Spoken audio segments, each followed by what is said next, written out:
بسم اللہ الرحمن الرحیم۔ قرآن کی مسنون دعائیں۔ اور تمہارے پروردگار نے کہا ہے کہ تم مجھ سے دعا کرو، میں تمہاری دعا قبول کروں گا۔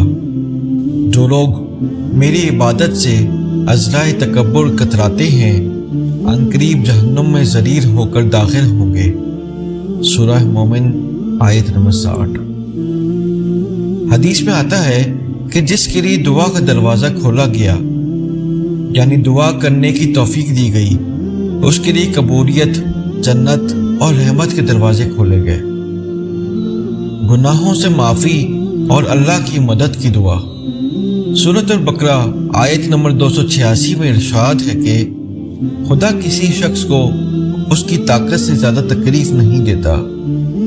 اچھے کام کرے گا تو اس کو ان کا فائدہ ملے گا، برے کرے گا تو اسے ان کا نقصان پہنچے گا۔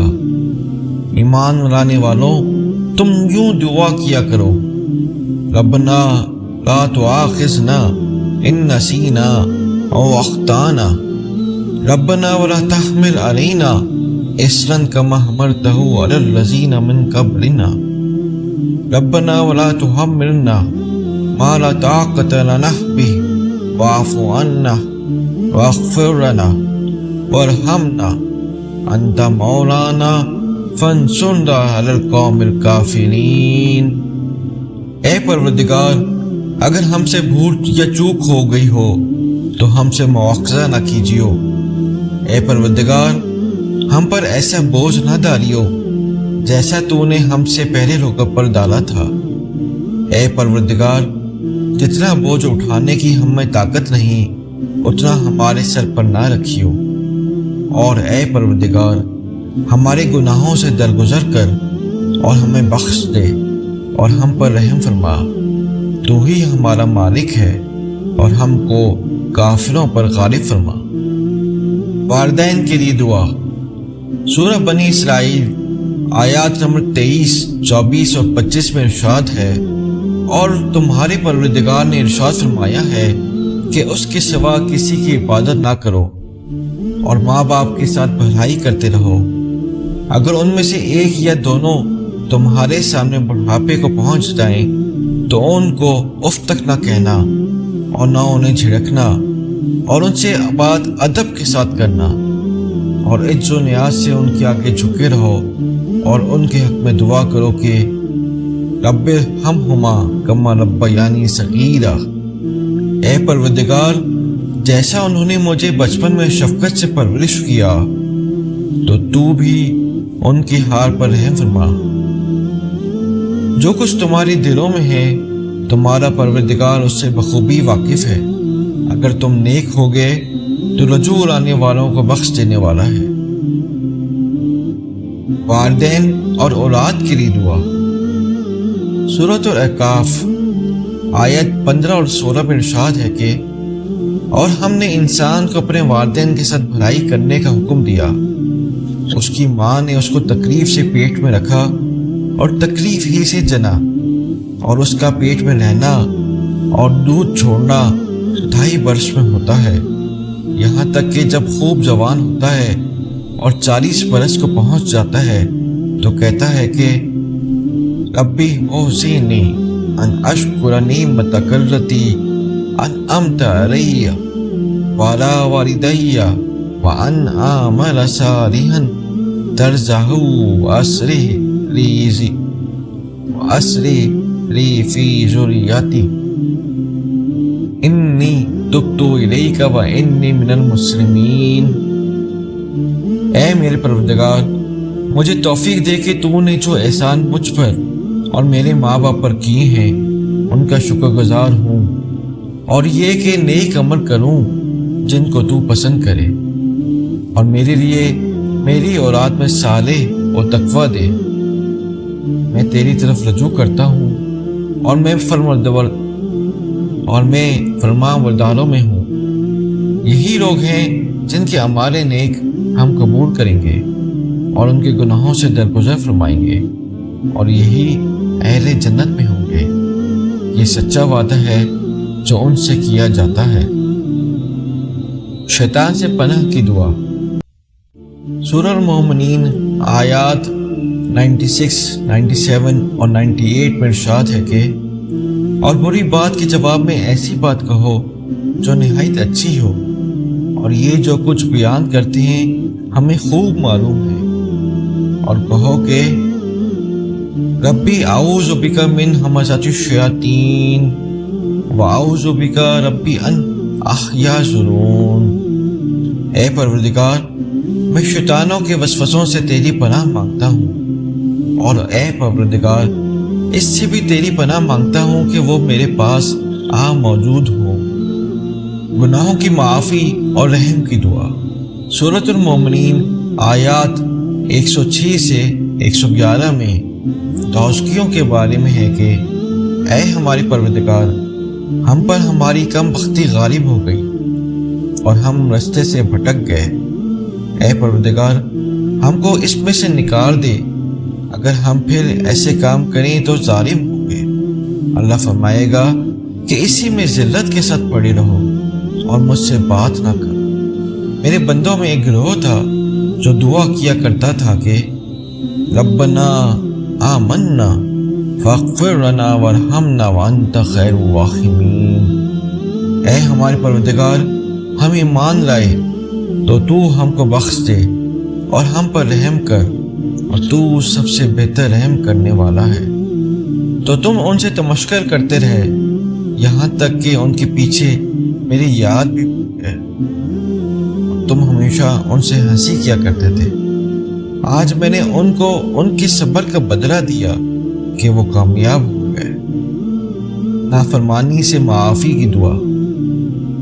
سورۃ الاعراف آیات 19 سے 25 میں ارشاد ہے کہ اور ہم نے آدم سے کہا کہ تم اور تمہاری بیوی وحشت میں رہو، اور جہاں سے چاہو اور جو چاہو نوش جان کرو، مگر اس درخت کے پاس نہ جاؤ ورنہ گنہگار ہو جاؤ گے۔ تو شیطان ان دونوں کو بہکانے لگا تاکہ ان کی 70 کی چیزیں جو ان سے پوشیدہ تھیں کھول دے، اور کہنے لگا کہ تم کو تمہارے پروردگار نے اس درخت سے صرف اس لیے منع کیا ہے کہ تم فرشتے نہ بن جاؤ یا ہمیشہ جیتے نہ رہو، اور ان سے قسم کھا کر کہا کہ میں تو تمہارا خیر خواہ ہوں۔ غرض مردود نے دھوکہ دے کر ان کو معصیت کی طرف سے کھینچ ہی لیا۔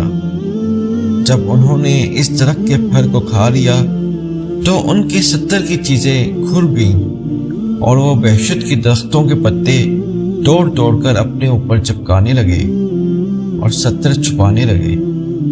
تب ان کے پروردگار نے ان کو پکارا کہ کیا میں نے تم کو اس درخت کے پاس جانے سے منع نہیں کیا تھا اور چتا نہیں دیا تھا کہ شیطان تمہارا کھلم کھلا دشمن ہے؟ دونوں عرض کرنے لگے کہ ربنا ظلمنا انفسنا وَإِن لَّمْ تَغْفِرْ لَنَا وَتَرْحَمْنَا لَنَكُونَنَّ مِنَ الْخَاسِرِينَ۔ پروردگار، ہم نے اپنی جانوں پر ظلم کیا، اور اگر تو ہمیں نہیں بخشے گا اور ہم پر رحم نہیں کرے گا تو ہم تباہ ہو جائیں گے۔ خدا نے فرمایا تم سب وحشت سے اتر جاؤ، اب سے تم ایک دوسرے کے دشمن ہو، اور تمہارے لیے ایک وقت خاص تک زمین پر ٹھکانہ اور زندگی کا سامان کر دیا گیا ہے، یعنی فرمایا کہ اس میں تمہارا جینا ہوگا اور اسی میں مرنا، اور اس میں سے قیامت کو نکالے جاؤ گے۔ جہنم کے عذاب سے پناہ کی دعا۔ سورۃ الفرقان آیات 63 سے 68 میں ارشاد ہے کہ اور خدا کے بندے تو وہ ہیں جو زمین پر آہستگی سے چلتے ہیں، اور جب ظاہر لوگ ان سے جاہلانہ گفتگو کرتے ہیں تو سلام کہتے ہیں، اور جو وہ اپنے پروردگار کے آگے سجدے کر کے اور عزت و ادب سے کھڑے رہ کر راتیں بسر کرتے ہیں، اور جو دعا مانگتے رہتے ہیں کہ ربنا اصرف عنا عذاب جہنم ان عذابها کان غراما انها ساءت مستقرا و مقاما۔ اے پروردگار، دوزخ کے عذاب کو ہم سے دور رکھیو کہ اس کا عذاب بڑی تکلیف کی چیز ہے، اور دوزخ ٹھہرنے اور رہنے کی بہت بڑی جگہ ہے۔ اور وہ جب خرچ کرتے ہیں تو نہ بیجا اڑاتے ہیں اور نہ تو کام میں لاتے ہیں، بلکہ اقتدار کے ساتھ، نہ ضرورت سے زیادہ نہ کم۔ اور وہ جو خدا کے ساتھ کسی اور معبود کو نہیں پکارتے، اور جن جاندار کو مار ڈالنا خدا نے حرام کیا ہے اس کو قتل نہیں کرتے مگر جائز طریق پر، یعنی شریعت کے مطابق، اور بدکاری نہیں کرتے، اور جو یہ کام کرے گا سخت گناہ میں مبتلا ہوگا۔ اہل ایمان کے لیے دعا۔ سورۃ حشر آیات 9 اور 10 میں ارشاد ہے کہ اور جو شخص پھر سے نفس سے بچا لیا گیا تو ایسے لوگ مراد پانے والے ہیں، اور ان کے لیے بھی جو ان مہاجرین کے بعد آئے اور دعا کرتے ہیں کہ ربنا اغفر لنا ولاخواننا الذین سبقونا بالایمان ولا تجعل فی قلوبنا غلا للذین آمنوا ربنا انک رؤوف رحیم۔ اے پروردگار، ہمارے اور ہمارے بھائیوں کے جو ہم سے پہلے ایمان لائے ہیں گناہ معاف فرما، اور مومنوں کی طرف سے ہمارے دل میں کینہ اور حسد نہ پیدا ہونے دے۔ اے ہمارے پروردگار، تو بڑا شفقت کرنے والا مہربان ہے۔ نبیوں کی دعائیں۔ سورۃ الممتحنہ آیات 4 اور 5 کے مطابق حضرت ابراہیم علیہ السلام اور اصحاب ابراہیم علیہ السلام کی دعا تھی کہ ربنا علیک توکلنا وعلیک انبنا والیک المصیر ربنا لا تجعلنا فتنۃ للذین کفروا واغفر لنا ربنا انک انت العزیز الحکیم۔ اے ہمارے پروردگار، تجھ ہی پر ہمارا بھروسہ ہے اور تیرے ہی طرف ہم رجوع کرتے ہیں، اور تیرے ہی حضور ہمیں لوٹ کر آنا ہے۔ اے ہمارے پروردگار، ہم کو کافروں کے ہاتھ سے عذاب نہ دلانا، اور اے پروردگار ہمیں معاف فرما، بے شک تو غالب حکمت والا ہے۔ سورہ آل عمران آیت 38 کے مطابق حضرت زکریا علیہ السلام نے اولاد کے لیے دعا کی تھی کہ ربی حب لی من لدنک ذریۃ طیبہ انک سمیع الدعاء۔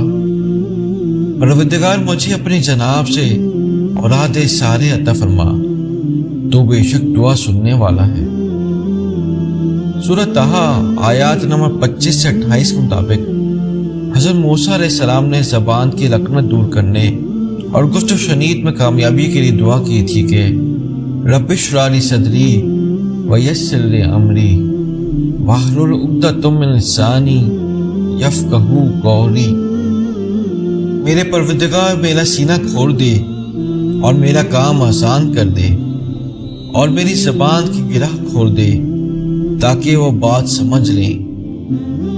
سورۃ الانبیاء آیت 83 کے مطابق حضرت ایوب علیہ السلام نے بیماری سے نجات کے لیے دعا کی تھی انی مسنی الضر وانت ارحم الراحمین۔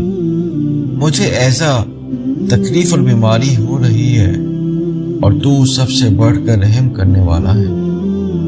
سورۃ الانبیاء آیت 87 کے مطابق حضرت یونس علیہ السلام نے غلطی اور قصور سے معافی کے لیے دعا کی تھی